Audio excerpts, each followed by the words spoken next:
Eu recebo aqui no estúdio o geriatra e gerente técnico médico do Hospital Divina Providência, Maurício Mena Barreto. Boa tarde, doutor Maurício, seja bem-vindo. Boa tarde, Adriana, a todos os ouvintes do programa.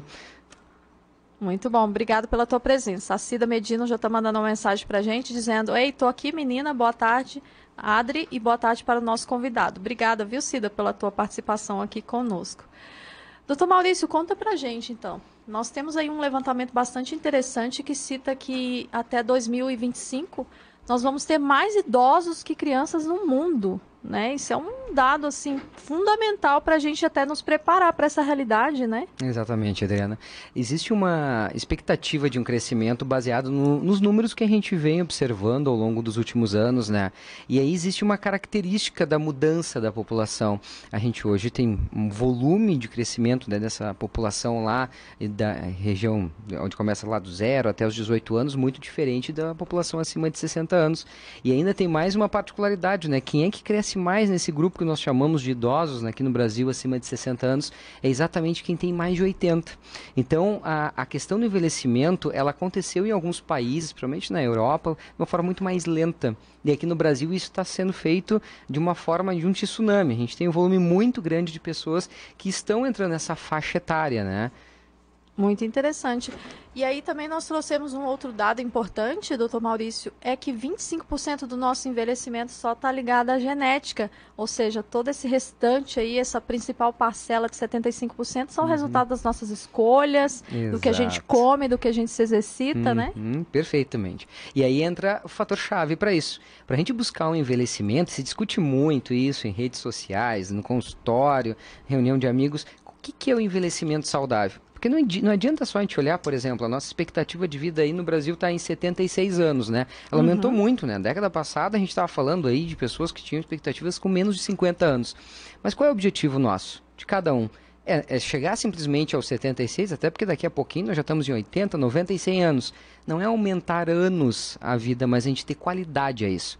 E aí está essa chave do que a gente chama de influência externa além da nossa carga genética. A gente não nasce programado, vou nascer hoje e vou ter 76 anos. Vai depender do que a gente for fazer ao longo da nossa vida. Então, é muito importante entender que para a gente pensar no envelhecimento saudável, independente que o paciente possa fazer, apto a poder interagir com as pessoas, que isso não vai ser construído quando chegar depois dos 60 anos. Isso tem que ser construído ao longo de toda a vida, né? Desde a infância, e aí a gente começa a falar das questões básicas, desde vacinas, processos de prevenção, mas não é somente o fator. A saúde não significa ausência de doença. A saúde é um fator muito maior e essa construção ela se faz através de muitos hábitos, né? Inclusive os hábitos do quê? De como é que é a nossa questão da nossa rede familiar, de amigos, de trabalho. Como que a gente constrói isso ao longo dos anos? A saúde ela é uma consequência disso, não é apenas um fator físico, mas são todos esses elementos que compõem a nossa atividade do dia a dia, né? Até porque, vamos ser sinceros, né, doutor? O envelhecimento é inevitável. Não tem, por mais que a gente recorra a tratamentos estéticos, por mais que a gente recorra a qualquer outro tipo de técnica, não dá para adiar isso também. Isso também deve nos trazer um certo conforto em relação à saúde mental, né? Porque eu imagino que várias pessoas, quando pensam, ai meu Deus, eu vou ficar velho um dia, já começa a pirar um pouquinho aí, né? É isso aí. A questão de, eu não vou envelhecer. Algumas pessoas têm uma expectativa quando procuram lá o geriatra, quando é que eu vou acionar a consulta com o geriatra? Eu tô com 50 anos, posso, não posso? O geriatra é um especialista que atua nas pessoas acima de 60 anos, mas ele traz muito dessa questão dos preparativos, como é que a gente trata essas doenças. Claro que são doenças que acontecem a partir dos 60 anos, são mais prevalentes, mas a questão do envelhecimento não significa ter doenças.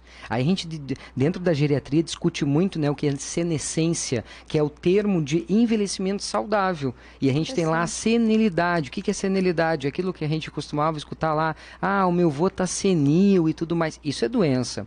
As doenças não são inerentes do idoso, tanto que nós temos pacientes aí com 90, 100 anos que não tem pressão alta, não tem diabetes, mas como é que eles chegaram lá?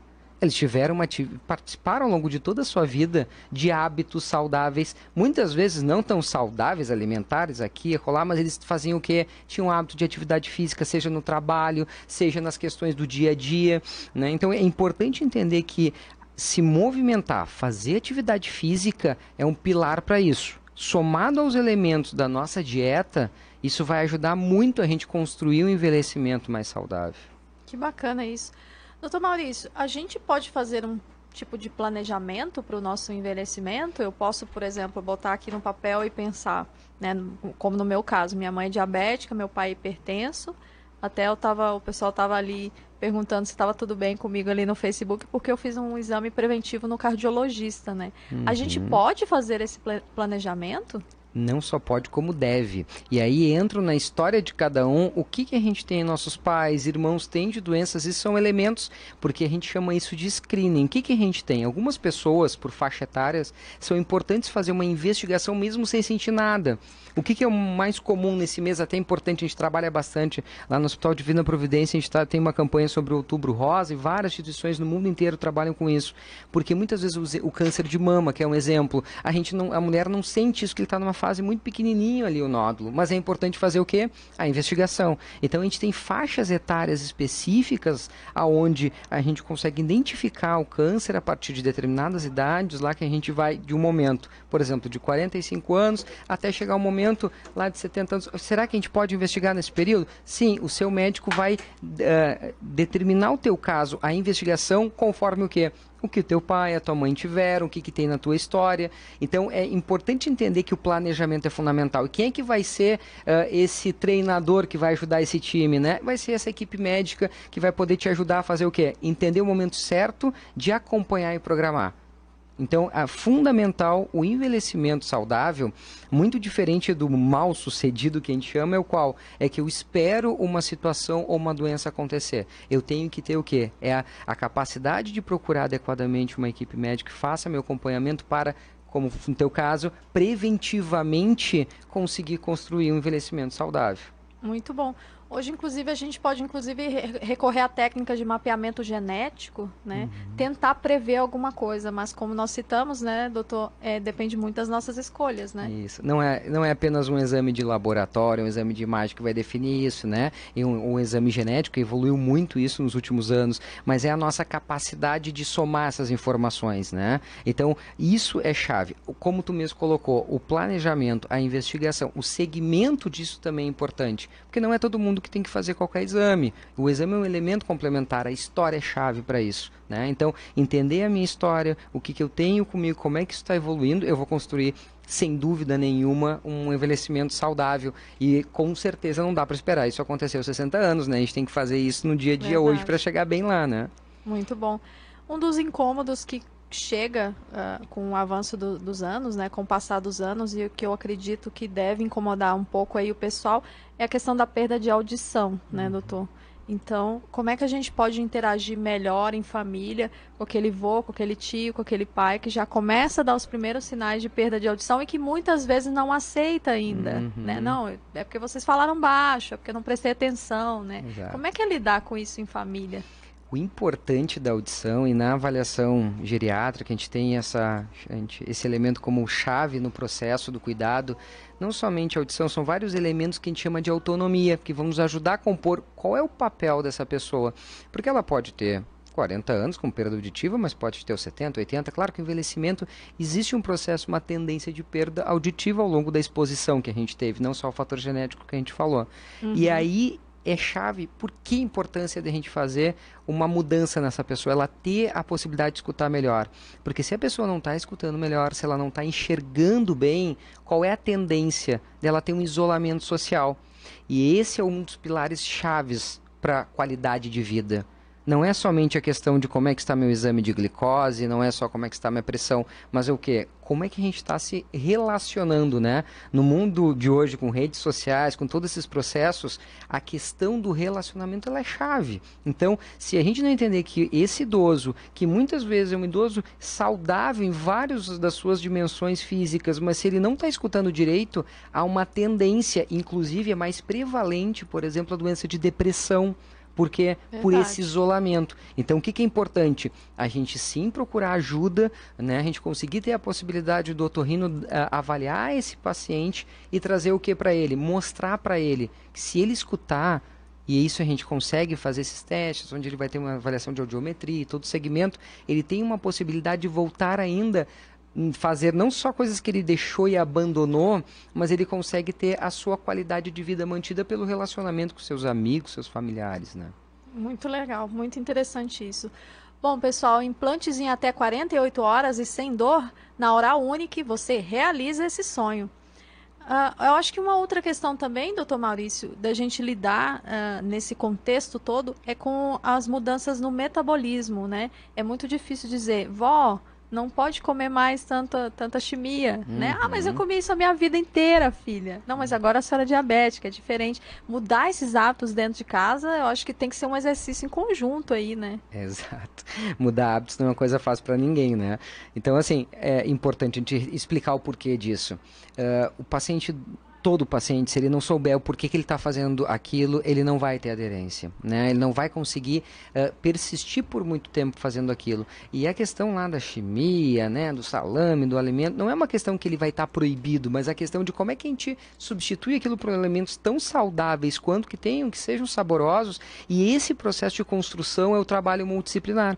Se a gente não pensar que o cuidado dos nossos idosos, eles são feitos de forma conjunta. Por exemplo, não adianta eu ir no médico ou fazer aquilo lá, ou... Não, isso é um trabalho conjunto, onde a gente vai ter a nutricionista trabalhando junto, a gente vai ter uma equipe de enfermagem. Esse trabalho conjunto, trazendo o paciente, porque quem é que vai se tratar? Quem é que não vai comer aquela chimia no café da manhã?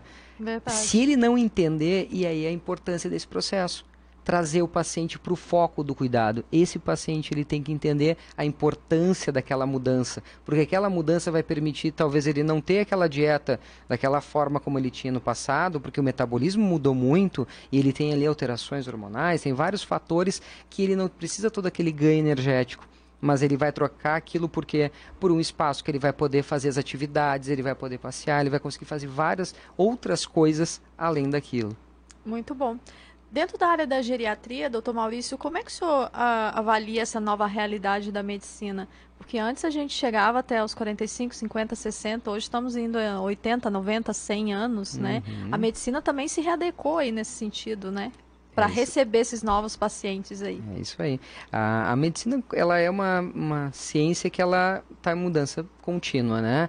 Algumas verdades que nós tínhamos há alguns anos, elas passaram, depois a gente tem novos elementos. O estudo na área médica nos permite melhorar cada vez mais, né?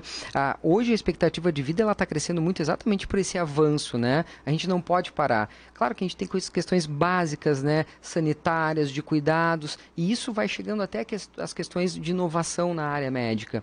Mas o preparo para isso é o quê? É entender que toda a equipe tem que se preparar. Então a equipe médica tem que se preparar para um paciente diferente, né? A gente não está falando de um adulto que tem mais idade, mas é um adulto que tem patologias e doenças, né? Diferentes do que tem uma criança. Eu brinco com quem não conhece o geriatra, né? Que é diferenciar esse clínico do pediatra. São dois universos diferentes, né? Muito bom. Então a gente tem a capacidade de personalizar os tratamentos para a necessidade daquela pessoa e principalmente entendendo e respeitando o que o paciente entende daquele cuidado de saúde é fundamental.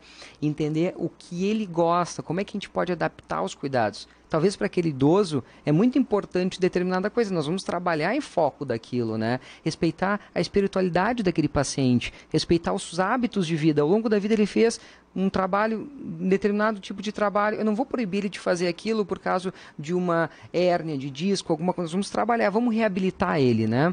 E essa é a grande oportunidade que a gente tem dentro da área da geriatria. Entender Muito que bom. o foco naquele momento é a gente melhorar o quê? A autonomia desse paciente.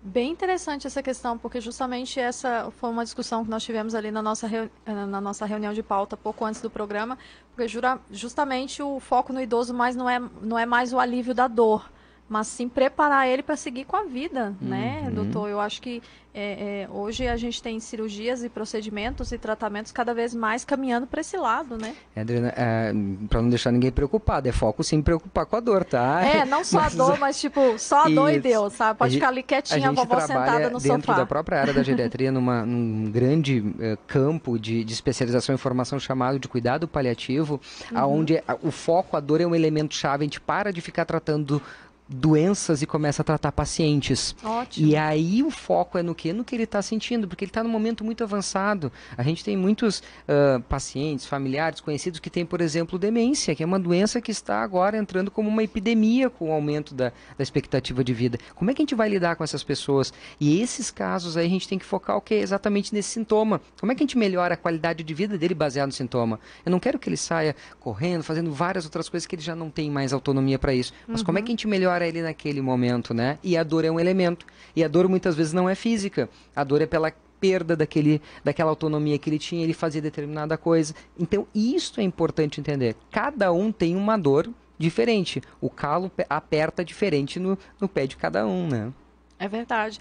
Até porque hoje nós temos idosos um pouco mais ativos, mais conectados também, né, doutor? Isso, a medicina também está acompanhando esse passo deles aí, né? Muito mais ativos.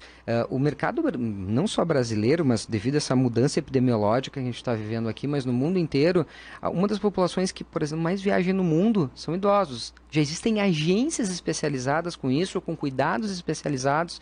Então, esses idosos, hoje, uma pessoa de 60 anos, tu considera uma pessoa dentro desse termo, simplesmente idoso ou não, uma pessoa que já está aposentada, isso foi ao aposento, está lá sentadinha na cadeira vendo televisão somente? Não. A ideia é que hoje as pessoas elas se permitem, a partir dos 60 anos, fazerem ainda cada vez mais coisas. Então, isso é importante. Tem pacientes de 80 anos que fazem mais atividade física do que eu. Então, é importante entender que cada um vai ter... Usando bem o tempo, né? É isso aí, porque eles vão ter tempo. E aí, falta a tua prerrogativa, programação. A programação do envelhecimento, ela é chave. Se a gente não explicar isso e não tornar o paciente o chave e centro nesse cuidado, a gente não vai conseguir programar para ele chegar a 80, 90 anos correndo. Tem pacientes atletas, né? Então é importante a gente entender e aí sim programar isso adequadamente, né? Muito bom, é o que eu desejo para todo mundo que está nos ouvindo hoje. Vamos chegar nos 80, 90, 100 anos, né, Canali? Bom, eu quero então agradecer a participação do geriatra e gerente técnico médico do Hospital Divina Providência, o Dr. Maurício Mena Barreto. Eu deixo aqui o espaço então para que o senhor se despeça dos nossos ouvintes e internautas. Perfeito. Deixar um abraço a todos, né? Passar uma dica que procurem o seu médico, não esperem as doenças chegarem. O planejamento é fundamental. Isso aí. Muito bom, isso é muito importante mesmo. Pessoal, Viver com Saúde é um oferecimento de Oral Unique. Cada sorriso é único. Eu fico por aqui então e volto amanhã às 13h30 com mais um Viver com Saúde. Tchau, tchau.